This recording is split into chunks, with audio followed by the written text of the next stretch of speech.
Bonjour à toutes et bonjour à tous, bienvenue sur ma chaîne Dominique Crypto. J'espère que vous allez bien mes amis, que tout se passe bien en ce 15 juillet 2023. Période de vacances pour certains, période de boulot pour d'autres, ou mitigée, en tout cas des périodes où on peut reprendre des forces, aussi penser à autre chose. On n'est pas forcé de rester à 100% sur focalisé sur ce qu'on fait tous les jours, toute la semaine, toute l'année. Évidemment, il faut réussir à s'évader un petit peu, hein. Alors profitez bien de la vie, profitez bien de tout ce qui peut se passer. Et nous, comme tous les jours, on va faire le tour de l'actualité. En un minimum de temps, je vais vous donner un maximum d'informations. On parlera comme d'habitude des entreprises, de la régulation, de la politique, de tout ce qui se passe dans notre écosystème.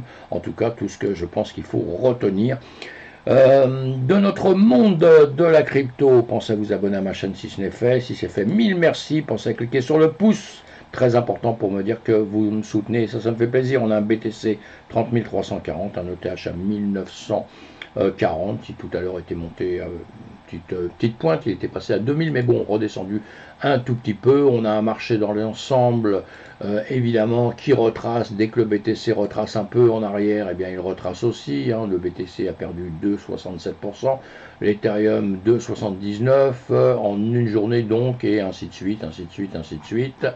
Évidemment, les altcoins suivent le BTC. Guerre en Ukraine, toujours là malheureusement, hein. Donc temps de repenser pour ceux qui souffrent à cause de ça. Des news la semaine prochaine, il y en aura beaucoup. On suivra encore les plus importantes, c'est-à-dire les news américaines évidemment, hein. C'est ce qui nous joue énormément sur notre écosystème. On voit tout ça ensemble. Et le BTC, on regarde en 4 heures de temps. BTC, les marchés maintenant, les marchés sont fermés, sauf le spot, le BTC qui travaille tous les jours 24 heures sur 24, sinon le reste des marchés sont fermés. La S&P 500, le Nasdaq, on voit à la fermeture vendredi, c'était plutôt dans le rouge, en train de redescendre, deux bougies de 4 heures en descente, et nous, le BTC ici, pareil, un BTC1 sur le CME, exactement pareil, des bougies qui redescendaient. Si on regarde en une heure de temps, de toute façon, on verra ça lundi maintenant. J'essaierai de vous faire des vidéos sur les spots. On voit bien qu'on est toujours sur les mêmes niveaux, hein. On en parle à longueur de temps. Je vous dis pour l'instant, entre nous, tant que ce ne sera pas dépassé par le haut les 32 000 et tant qu'en bas ce ne sera pas revenu rechercher en dessous les 29 500, il ne se passe pas grand chose, hein. Et on voit, c'est depuis quelques temps, c'est pour ça que j'ai limité un peu mes vidéos, sauf ceux qui savent travailler dans des ranges, ceux qui travaillent en des zones serrées, hein, mais il n'y a pas une tendance à la hausse ou à la baisse. On a une tendance neutre. Allez, on suit ça sur d'autres vidéos. Évidemment, vous me suivez sur Twitter aussi si vous en avez envie. L'action point de base chutera de 40%, même si les ETF Bitcoin sont approuvés selon BOFA. Eh bien, bien voilà des news. Alors des news, comme je vous disais tout à l'heure, on les suit, hein, dans le monde traditionnel. Il y en a beaucoup, beaucoup, beaucoup. Ça, moi, je suis ça de très près. Vous n'êtes pas obligé de faire la même chose, mais ça vous donne quand même beaucoup d'indications sur le devenir de certains actifs, hein, de certaines actions, certaines entreprises. Donc c'est important d'être un petit peu au courant de tout ça, hein. Allez, une autre news, journal du coin. Hack Crypto, les 8 points à retenir sur ce début d'année 2023 d'après Chainalysis. Ça c'est important, c'est bien, je vous le mets pour ceux qui ne sont pas encore à la pointe de ces renseignements-là. La criminalité crypto diminue d'après Chainalysis. Bon, ça c'est bien, hein. Et Journal du Coin nous fait un petit topo là-dessus, donc vous allez le voir, vous allez soutenir en les likant évidemment, et vous regardez un petit peu tout ça. Ils vous font le petit bilan de Chainalysis justement. Donc c'est pas mal, c'est pas mal, c'est pas mal à voir. C'est en baisse, donc c'est bon signe, hein. Je vous en parle à longueur de temps, de la sécurité, de ce qui se passe, des malversations, des piratages, de tout ça qui nous pose un gros problème dans notre écosystème. Il y a Bankman-Fried qui demande l'approbation préalable de la liste secrète des visiteurs. Lui, il est toujours en train de demander quelque chose, mais bon, c'est jamais le bienvenu puisque maintenant tout le monde doute de ce qu'il peut demander ou vouloir faire ou penser ou réfléchir ou des voilà, puisqu'il a essayé de truander tout le monde et à tous les coups c'est dans un seul sens, c'est pour son bien-être. Donc voilà, tout ça à suivre pour ceux qui aiment les petites news un petit peu. On suit tout ça. Moi, ce qui m'intéresse là-dessus, c'est surtout ce qui va se passer après, quand il va être vraiment, quand la justice sera tranchée sur tout ça. C'est ça qui m'intéresse, hein. Le reste, c'est la littérature. La SEC déclare que le tribunal devrait autoriser l'assignation à comparaître dans la pièce Let's Go Brando. Voilà, pareil encore une fois, hein, la SEC a déclaré qu'un tribunal devrait rejeter une requête visant à annuler une assignation à comparaître pour déterminer si un meme coin conservateur est un titre. Encore une fois, toujours le même combat hein, de la régulation, hein, titre, pas titre, etc. etc. Beaucoup d'entreprises sont concernées, hein, dont celle-ci. Elle essaye de se défendre évidemment pour ne pas passer en justice, etc. Mais pareil, on va suivre ça de près. Hein. Et le PDG de Ripple qualifie la SEC d'intimidateur après une victoire partielle de la décision d'XRP. Attention, n'oubliez pas hein, que c'est une victoire partielle hein, quand même, il ne faut pas oublier ça. Hein, mais effectivement, chacun en va de son discours. Vendredi, le PDG de Ripple Labs, Brad Carlinghouse, a qualifié la Securities and Exchange Commission de tyran un jour après avoir obtenu ce qu'elle a décrit comme une victoire dans un litige en cours. Alors évidemment qu'ils font un peu les fiers, c'est sympa quand même, hein, mais attention, c'est une demi-victoire, on n'a pas fini avec ça. Encore une fois, on reviendra dessus par la suite. Je vous mets tous les liens sous les commentaires dans les vidéos. Vous pouvez approfondir tout ça. On en parle tous les jours, donc on survole ça aujourd'hui. Pourquoi le prix du XRP de Ripple s'envole-t-il de 66%? Est-ce durable? Cryptos qui nous fait justement, encore une fois, un petit bilan là-dessus. Donc vous pouvez aller lire tout ça. Une victoire à nuancer, évidemment, si cette victoire de Ripple apporte beaucoup de réponses à l'écosystème sur le plan réglementaire, il est toutefois à nuancer, et pour cause, le verdict de la juge Analisa Torres nous apprend que le fait de considérer un actif financier comme une valeur mobilière ou non dépendra en réalité de la manière dont celui-ci est présenté, très important. Et en effet, la manière dont Ripple a mis en avant le XRP dans ses différentes campagnes marketing par le passé à destination des investisseurs institutionnels est beaucoup plus litigieuse. Et pour cause, la performance future de l'actif ont largement été présentées comme dépendante de la réussite de Ripple. Le juge a ainsi clairement considéré que sur ce plan-là, l'entreprise n'était pas en conformité. En ce qui concerne ce qu'elle dit, hein, en ce qui concerne la première exigence, la Cour a déjà jugé que les ventes institutionnelles de Ripple constituaient l'offre et la vente non enregistrée de contrats d'investissement en violation de l'article 5 de la loi sur les valeurs mobilières. De ce fait, alors on nous dit, de ce fait, il y aura bien un procès sur cette partie de l'affaire, ce que je vous disais il y a quelques jours. Attention, attention, hein, on est vachement content pour l'instant, mais ce n'est pas terminé.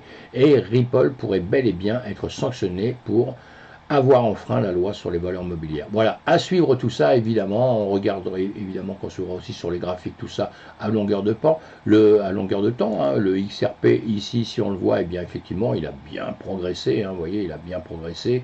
Ici, il est parti d'une base qu'on avait depuis X temps qui ne bougeait pas. À un moment donné, comme je vous dis, tout en trading, il a cassé.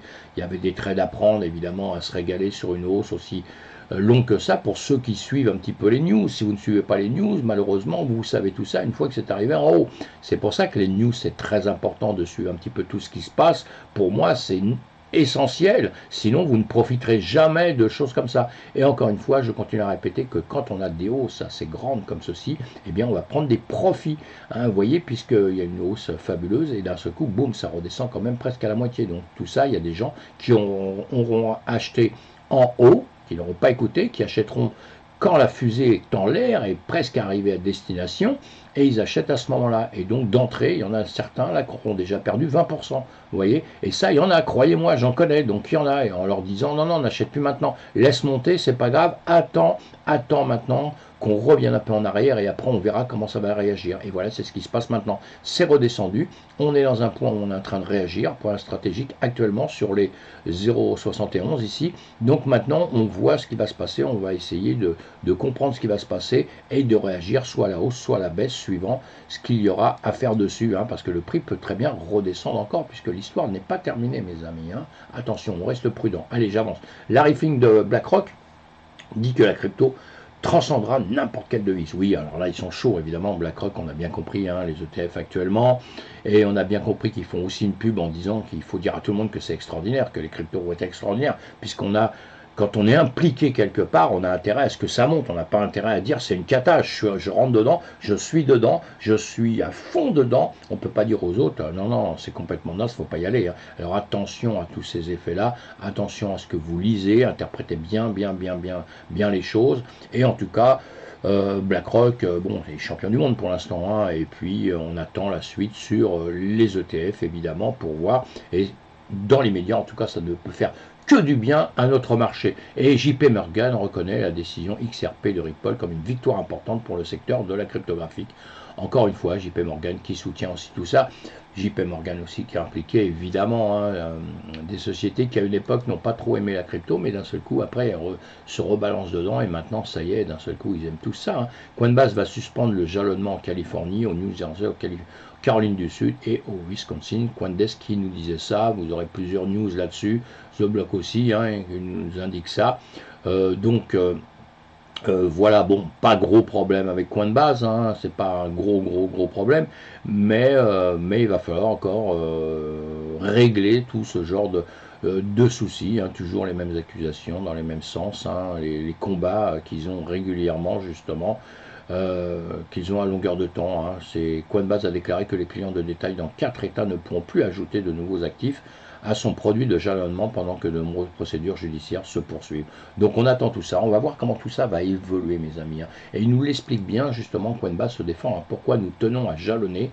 Et là ils expliquent bien un petit peu tout ce qui se passe. Hein. Ils disent bien le 6 juin, la SEC a intenté une action en justice contre Coinbase, y compris des allégations selon lesquelles nos services de jalonnement de détail sont des titres. Le même jour, 10 États américains ont engagé leurs propres procédures concernant les services de jalonnement de détail de Coinbase. On a bien compris hein, que tout le monde se met contre maintenant. Il va falloir attendre les résultats de tout ça pour comprendre comment ça va jouer sur notre écosystème. Alors que Coinbase explose, Cathie Wood et ARK Invest vendent en masse. Cet article-là que je vous avais déjà donné, évidemment, je vous l'avais déjà dit, je redis encore la même chose aujourd'hui. On n'oublie pas une chose, que un peu n'importe où, l'important c'est de prendre des profits. Eux ils ont bien compris aussi, si on regarde en X jours, Cathie Wood quand ils investissent quelque part c'est pour aller prendre des profits. Ils ont bien compris à un moment donné qu'ici on était en train de s'exploser un peu, donc ils prennent des profits et on peut les comprendre, attention, hein. Ils prennent des profits. Pourquoi? Quand on regarde le graphique comme ça, ici on est venu récupérer un plus haut qu'on avait déjà, le 0,308 de 2022, d'accord? Donc en 2023, il y a un an, si on regarde bien à peu près, hein, on a à peu près une année là-dessus. Et vous voyez, on le revoit mieux ici. Ici, pardon, je vous le mets un peu mieux. Voilà, on le voit mieux ici. Ici, on revient chercher le plus haut. Hein. On est bien descendu, des niveaux où on rachète évidemment, et après des niveaux où on arrive en haut, on vend. Parce que maintenant, il va falloir, est-ce que ça va repasser au-dessus de ce niveau ici ou pas? Ça, voilà, c'est l'histoire qui nous le dira. Mais dans les médias, si on regarde, dans les heures à venir, on a eu un petit retracement. Un petit retracement qui n'est pas très grave. Hein. On a toujours un nuage qui est en hausse avec une SSB qui est maintenant plutôt à plein à un moment donné. La Guinpine toujours qui grimpe, Tenkan qui jaune, là on est au-dessus, on est entre la Tenkan et la Kijun, on fait une tentative entre la Tenkan et la Kijun, hein, comme on dit, on réfléchit un petit peu à la situation là actuellement, on est redescendu, et pourquoi ça ne remonterait pas maintenant, on ne sait pas, et vous voyez, en 30 minutes, c'est bien ce que je vous dis, on est entre les deux en train de réfléchir. Est-ce qu'on va refaire une pointe au-dessus ou pas? On verra ça par la suite. En 4 heures, évidemment, on est au-dessus, mais on a fait un plus haut et maintenant on est en train de retracer gentiment. Allez, tout ça à suivre, évidemment, vous l'avez compris. Hein, mais ce que je voulais vous dire surtout, je m'évade un peu, mais ce que je voulais vous dire surtout, on doit prendre des profits, quoi, c'est tout. Apprenez à prendre des profits. Telegram, les commerçants peuvent recevoir des paiements en crypto-monnaie. Donc ça c'est génial, c'est une bonne news. Hein. On suit, alors bon, ils disent que c'est mitigé, une adoption encore un peu timide, hein, ce qui me paraît un petit peu normal. Néanmoins, cela témoigne tout de même d'une ouverture des services crypto au sein d'outils grand public. Et pour cause, Telegram poursuit ainsi ses travaux dans l'écosystème Web3. Hein. C'est super bien. Hein. Donc bonne news, hein. Ce sont des bonnes news, on ne va pas se plaindre là-dessus. Puma lance des baskets crypto à $130 en collaboration avec Rock Nation de JZ. Bon bah ça c'est bien aussi, hein. On a Puma, Nike, voilà, qui se lancent tous dans ce genre de choses. Alors ce qui est bien, c'est qu'on apprend que là-dessus il y a une petite puce, on aime bien les petites puces, et que vous avez des avantages pour ceux qui achètent ceci. Et là je reviens à dire encore une fois que je fais pas de pub, hein, moi, ni pour Puma, ni pour Nike, ni pour quoi que ce soit, évidemment, vous l'aurez compris, j'essaye juste de vous faire comprendre comment ça fonctionne un peu. Puma et Rock Nation ont lancé une nouvelle série de baskets dotées d'une puce d'identité cryptographique. Il faut, quand vous achetez ce genre de choses, quand vous achetez des NFT, quand vous prenez des articles sur des NFT, hein, il faut à tout prix que ça vous amène quelque chose. Il vous faut un plus. Si vous n'avez pas de plus, ça n'a aucun intérêt, hein, d'avoir quelque chose avec un NFT ou un service quelconque. Un service doit vous amener à un autre service, sinon ça ne sert à rien. Allez, hop, Vous me retrouvez sur Spotify aussi si vous en avez envie, hein, évidemment. J'ai commencé ça il y a très peu de temps, je vais le faire de plus en plus et on essaiera de grossir notre écosystème. Allez, à plus tard mes amis, faites attention à vous, soyez prudents, profitez des vacances si vous êtes en vacances et profitez du travail si vous travaillez. Chaque chose en son temps, à bientôt.